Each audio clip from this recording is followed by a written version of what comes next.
In 1999, Charlie Munger said something that got quoted a million times, but was rarely understood. Get to $100,000, he said. After that, you can ease off. Most people heard that and built their entire savings mentality around it. Hit the number, cross the line, let compounding do the rest. Here's what nobody mentions. That number is from 26 years ago. Adjusted for inflation, Munger's threshold isn't 100,000 anymore. It's closer to 200,000. And the average diligent saver, the one doing everything right, contributing every month, not touching the account, is sitting at $87,000. They're not behind. They're just using a map that expired during the Clinton administration. So why does the math still feel like it isn't working? That's what this video is about. There is a specific dollar amount, different for every person, where your investment returns permanently overtake your manual contributions. Not gradually, not eventually. There's an actual crossing point, a threshold. And if you don't know where yours is, you will keep optimizing for a finish line that doesn't exist, making decisions that feel responsible, but quietly cost you hundreds of thousands of dollars over time.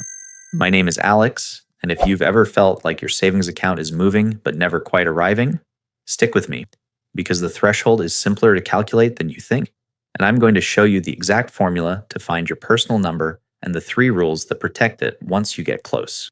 Once you understand where your crossing point actually sits, you stop making decisions based on anxiety and start making them based on position. And the place to start is with a quote most people think they already understand: the Munger problem. Here is something worth sitting with for a moment. The most repeated piece of savings advice in modern financial history might be costing the people who follow it the most. Charlie Munger said it first in 1999. Get to $100,000. Do whatever it takes. Clip coupons, walk instead of driving, work the extra shift. Just hit that number. After that, he said, compounding does the heavy lifting, and you can ease off the gas. It's spread everywhere. Personal finance blogs, Reddit threads, podcast episodes. The quote took on a life of its own because the underlying idea is genuinely correct. There is a threshold where compounding momentum shifts from a slow trickle to something that starts feeling automatic. Munger wasn't wrong about the concept. He was just describing the price of that threshold in a specific year, in a specific economy, and the world moved on while the quote stayed frozen. Here's the actual math on what happened. Between 1999 and today, cumulative U.S. inflation has run roughly 97%. That means $100,000 in 1999 has the same purchasing power as approximately $197,000 currently. The threshold Munger described didn't disappear. It just doubled, and almost nobody updated the map. Think about what that means in practice. Millions of people have been treating $100,000 as a universal law of financial physics, a hard wall built into the structure of compounding itself, when it was really just a price tag, a 1999 price tag. Keeping that number fixed while inflation ran nearly 100% is like using a 1999 GPS and wondering why the roads don't match. Now here is where it gets quietly damaging. Because the $100,000 milestone feels achievable, people celebrate it. They reach it, they relax slightly, they feel like the hard part is done. Some redirect savings toward a car upgrade. Some slow contributions, because retirement suddenly feels less urgent. A few drain a portion for a down payment, telling themselves they've already crossed the important line. But they haven't crossed it. They've crossed the 1999 version of it. Consider someone like Daniel, a 38-year-old project manager in Austin. He spent 6 years hitting $100,000 in his index fund account. Disciplined contributions, no panic selling, reinvested dividends. By every traditional measure, he did it right. When he crossed that threshold, he felt the pressure lift. He bought a slightly nicer car. He loosened his monthly contributions for about a year and a half while he dealt with some life expenses. What Daniel didn't know was that he was still in the gravity zone. At $100,000 at a 10% annual return, the market was generating $10,000 a year for him. His own contributions at the time were running about $14,000 a year. He was still the primary engine. The market hadn't taken over yet. And the year and a half he spent coasting. The money he redirected, the contributions he softened, pushed his actual crossing point further out by nearly 3 years. Not because he did anything reckless, because he was using the wrong threshold. This is the part that doesn't get discussed. The Munger quote became financial folklore because it captured a real mechanism. But folklore doesn't update itself. The number does not carry the same meaning it did 26 years ago. And the advice built around it, hit 100,000, relax, let compounding run, quietly sets people up to ease off, right when they should be pushing hardest. The updated number, adjusted for what a dollar actually buys today, sits closer to $200,000. That is the modern gravity line. That is where the math actually shifts. And here is what makes this more useful than just adjusting for inflation. You don't have to use someone else's number at all, because the real threshold isn't universal, it's personal, it's calculated, and it comes down to one formula. And once you see it, the whole picture changes. That formula is what this next part is about. Most people assume their magic number is buried somewhere in a financial plan that costs $200 an hour to produce. It isn't. It's a one-division problem. Here's the formula. Take what you manually contribute to your investment accounts in a single year. Divide that by your expected annual rate of return. The result is your personal crossover threshold, the exact dollar amount where your portfolio starts generating more in a single year than you're putting in yourself. That's it. No spreadsheet required. No advisor needed. Just two numbers you probably already know, divided by each other. Now, for the rate of return side of that equation, what number should you actually use? The S&P 500 has delivered an average annual return of just over 10% across the last 30 years, accounting for dividend reinvestment. Currently, that 30-year trailing average sits right around 10.1%.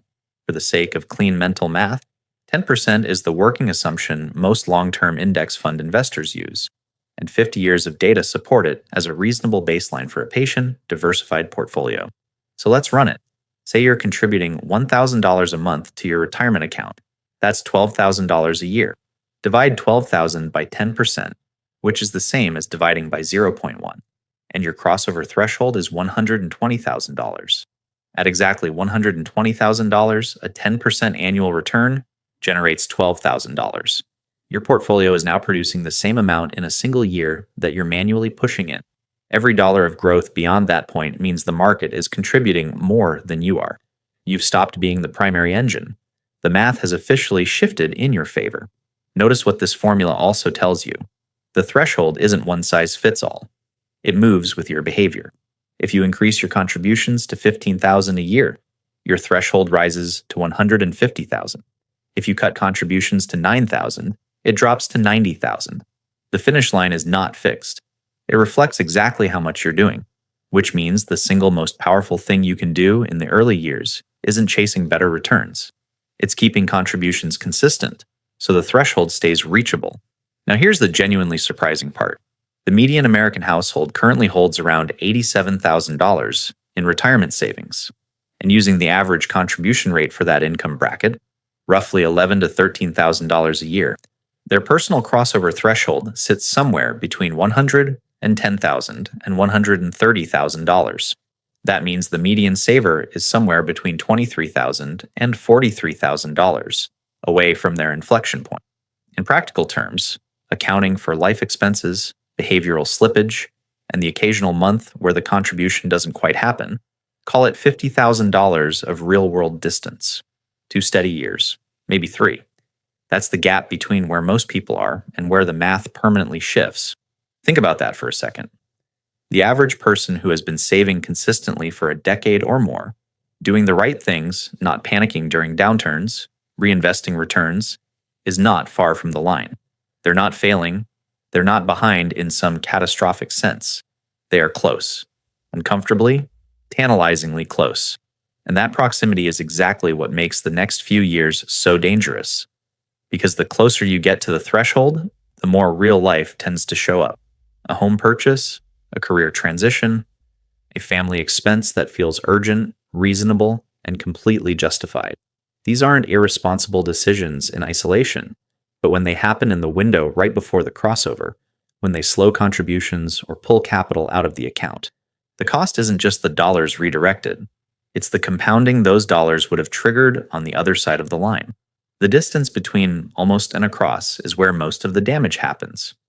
And to understand exactly why, it helps to see what the journey actually looks like. broken into the three distinct levels every investor moves through on the way to orbit.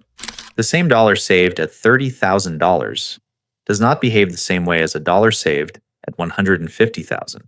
Same currency, same account type, completely different mechanical role.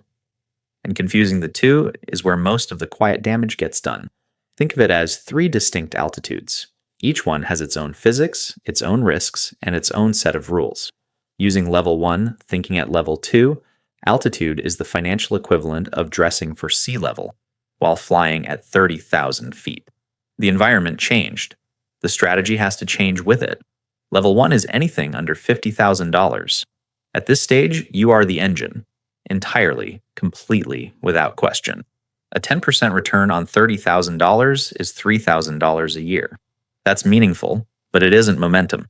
If you pause contributions for 4 months, redirect savings towards something else, or let a market dip rattle you into sitting on the sidelines, you've just erased most of what the market gave you. Your behavior is the dominant variable here, not your asset allocation, not your fund selection, not your expense ratio. You. Automate the contributions, buy a broad index fund, and stay in the game. That's the entire job description at level 1. Level 2 is where things get genuinely dangerous. This is the $50,000 to $200,000 range, and it's where most American investors currently live. The median retirement account balance sits in this band, which means the majority of people saving for their future are operating in the most behaviorally treacherous window of the entire journey. Here's why. At level 2, market losses start feeling real. A 10% drawdown on $150,000 is $15,000. That's visible. That's painful. It shows up in the account and it feels like a verdict. But the gains aren't yet large enough to feel automatic. The portfolio isn't obviously self-propelling. So the investor is caught in a kind of financial purgatory, exposed enough to feel the downside, not large enough to feel the upside working on their behalf. This is the window where the costly decisions happen. Take someone like Rachel, a 34-year-old nurse in Denver. She'd been contributing $13,000 a year for 8 years. Patient, consistent, never touched the account during downturns. By the time her balance hit $118,000, she was within striking distance of her personal crossover threshold.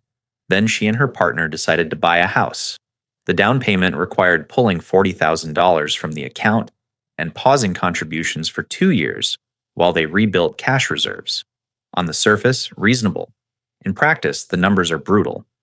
Those 2 years of paused contributions at $13,000 each are $26,000 that didn't enter the account. The $40,000 withdrawal removed capital that was weeks away from crossing the compounding threshold. By the time Rachel resumed contributions, she had to rebuild nearly from the midpoint of level 2. The lost compounding on that capital, projected forward to her retirement at 65, represents somewhere in the range of $280,000 in foregone growth. She didn't make a reckless decision. She made a normal one at exactly the wrong moment. That is the hidden cost of level 2. Not bad intentions, just bad timing, without a map that showed her how close she was. Then there's level 3. $200,000 and above, orbit achieved. At this altitude, a 10% annual return on $200,000 generates $20,000 a year. If your contributions are running $12,000 a year, the market is now outworking you. The engine has shifted. You are no longer the primary driver of your own wealth growth. Currently, the median 50-year-old American carries over $430,000 in retirement savings. At 10%, that's generating over $43,000 a year in market momentum alone. More than most people contribute in 3 years is produced automatically every 12 months. And yet, surveys consistently show that nearly half of Americans in this bracket still feel financially unprepared, still anxious, still uncertain. That anxiety is real, but it's a map problem, not a math problem. And when anxiety persists, even after the math has shifted, it tends to produce one very specific, very costly reaction. The kind that the fee trap is built entirely around. There is a specific moment in almost every successful investor's journey where they do something that feels responsible, looks professional, and quietly costs them more than almost any other mistake they'll make. It doesn't happen during a market crash. It doesn't happen from panic selling or bad stock picks. It happens right after the math finally starts working in their favor. They hire someone to manage the money that has just learned to manage itself. This isn't a character flaw. It's almost predictable. You've spent years watching a number grow slowly, contributing manually, wondering if it's enough. Then the balance crosses into level 3 territory, and suddenly it feels different, heavier, more real. The kind of money that feels like it deserves professional attention. So the natural response is to find someone who does this for a living, hand them the keys, and let them take it from here. The financial advisory industry is built entirely around that moment, and the way it charges for showing up to that moment is almost always the same. A percentage of assets under management, typically somewhere between 1 and 1.5% annually, which sounds, on the surface, completely reasonable. A fraction of a percent in exchange for professional oversight and peace of mind. Here's where the math stops feeling reasonable. Take a portfolio that has just crossed $500,000. At 1% annually, the advisory fee is $5,000 in year one. But that $5,000 isn't just $5,000. It's $5,000 that won't compound next year, or the year after, or the 20 years after that. Fees don't just reduce your balance, they reduce the base that generates future returns. That's the part that doesn't show up in the brochure. Run it forward 25 years at a 7% net return. Conservative, accounting for a mixed portfolio with some bonds. And that 1% annual fee on a $500,000 starting balance costs approximately $560,000 in lost compounding. Not $5,000 a year multiplied by 25. $560,000 because every dollar paid in fees is a dollar that stops working for you permanently. Now compare that to what the alternative actually costs. A broad market index fund through Vanguard or iShares currently charges somewhere between 0.03 and 0.05% annually.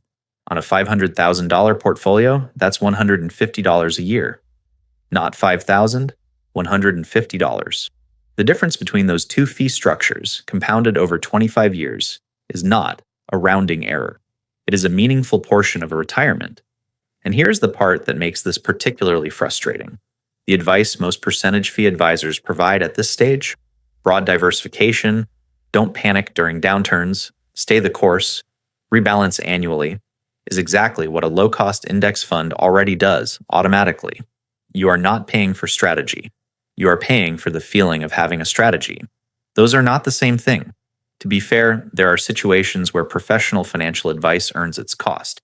Complex tax planning, estate structuring, a business sale with significant capital gains implications, a sudden inheritance that requires genuine expertise to navigate. These are specific, bounded problems with real technical complexity. And for those situations, paying for advice makes sense.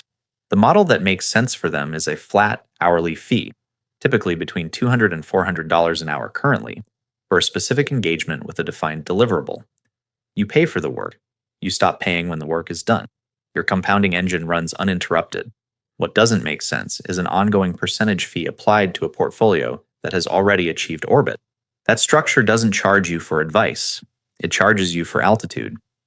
Every year you stay in orbit, the fee gets larger in dollar terms because the portfolio grows.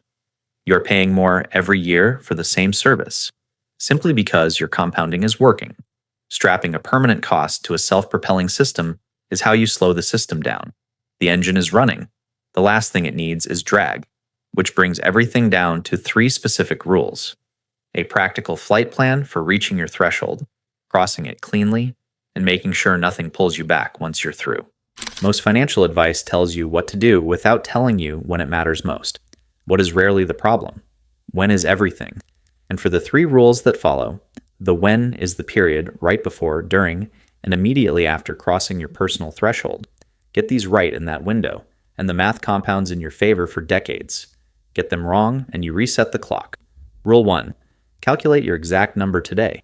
Not approximately. Not a rough sense of where you stand. The actual number using the actual formula. Take what you contribute annually to your investment accounts and divide it by your expected rate of return. If you're investing in a broad index fund and using the 30-year S&P 500 average as your baseline, that rate is 10%. So divide your annual contribution by 0.1 and write the result down. That number is your crossover threshold, the specific dollar amount at which the market starts outworking you.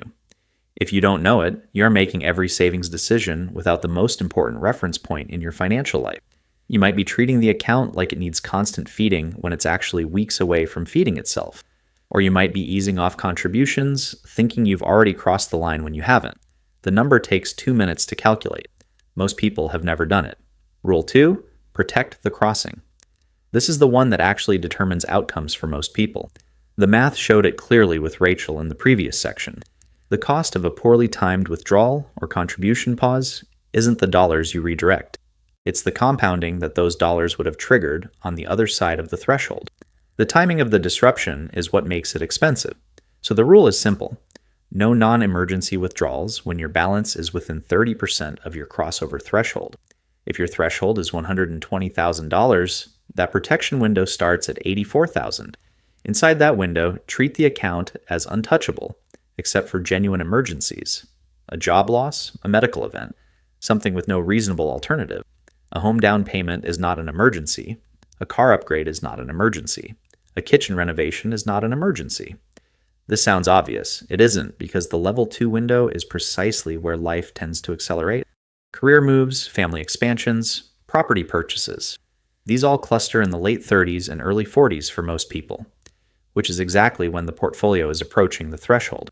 The proximity is not coincidental. It's just how the timeline works out. Knowing that in advance is the only real defense against it. If a major expense is unavoidable, exhaust every other option first. A personal loan at a reasonable rate, a HELOC if you own property, delaying the purchase by 1 or 2 years. The math on almost any of those alternatives beats the math on withdrawing capital from a portfolio that is approaching escape velocity. Rule 3. Avoid ongoing percentage fees once you're in orbit. The previous section laid out the full damage, $560,000 in lost compounding on a $500,000 portfolio over 25 years, from a fee that sounds like a rounding error. The rule that follows from that math is straightforward. If you need professional financial advice after crossing your threshold, pay for it by the hour. Flat fee. Specific engagement. Defined deliverable. Currently, a competent fee-only financial planner charges somewhere between $200 and $400 an hour. A focused session on tax efficiency, withdrawal sequencing, or estate planning might cost you $600 to $1,200. That is the appropriate price for specific expertise applied to a specific problem. It is not a recurring toll on your compounding engine. For everything else, portfolio management, diversification, rebalancing, a low-cost index fund does the work for $3 to $5 per $10,000 invested annually. Let it? These 3 rules aren't complicated. They don't require financial sophistication or a deep understanding of markets. They require knowing your number, protecting the window around it, and keeping the cost structure simple once you're through. The investors who reach orbit and stay there aren't doing something extraordinary. They're just avoiding the specific mistakes that pull people back down right before the math tips permanently in their favor. And that's really what this entire video has been building toward. Here's what this all comes down to. Most people who feel behind aren't behind. They're close, genuinely, mathematically close, to the point where the engine shifts and the work of growing wealth stops being entirely theirs to carry. They just never had the map that showed them how close. The threshold is personal. The formula is simple. And the mistakes that derail people rarely happen from ignorance or recklessness. They happen from good intentions applied at the wrong moment, in the wrong direction, without knowing what was actually at stake. A few things are worth carrying forward. Your crossover number is one division problem away. The level 2 window is where behavior determines everything. Compounding doesn't care about your anxiety, only your consistency. And the moment the engine starts running on its own is exactly the moment to keep the system simple. Here's the question worth sitting with next. Once you've crossed the threshold and the portfolio is genuinely self-propelling, how do you actually know when you've saved enough to stop contributing entirely? That number is different from the crossover point. And most people never calculate it either. That's the next conversation.